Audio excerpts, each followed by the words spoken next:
Social media is again under the spotlight on Capitol Hill.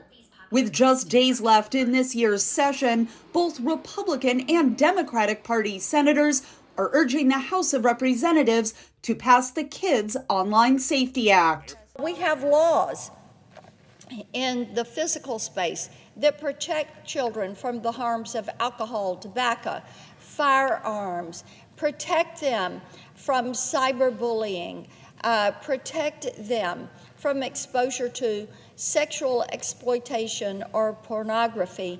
In the virtual space, we do not have those laws. Blackburn is co-sponsor of the bill, the first legislation since 1998 that would provide online protections for minors. But House Speaker Mike Johnson, a Republican, says he's concerned the measure would limit free speech. I think all of us, 100% of us, support the principle behind it, but you got to get this one right. When you're dealing with the regulation of free speech, you can't go too far and have it be overbroad. And conservative groups seeking to limit the powers of government agree. I don't trust government officials to arbitrate fairly because they, by design, are political.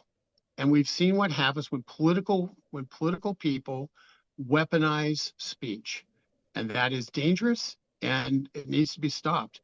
And so we've got to come up with a better way of enforcing this, and put some more guardrails in the enforcement. Elon Musk, the owner of social media platform X, worked with lawmakers to address concerns about the legislation.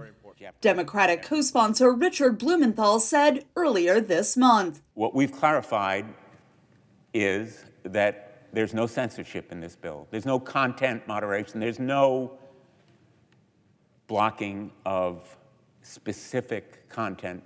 It is about choice, giving young people choice and their parents safeguards, tools to protect their children. Tech companies Meta and Google oppose the bill. President-elect Donald Trump has not expressed an opinion on the issue, but his son, Donald Trump Jr., posted to X saying, quote, "We can protect free speech and our kids at the same time." Manning says the legislation being considered would not work in practice. State attorney generals would have an opportunity to take whatever the guidelines were, the regulations put in place by the FTC.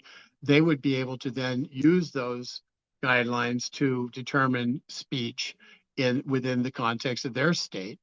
And you would eventually have 50 different internets in 50 different states.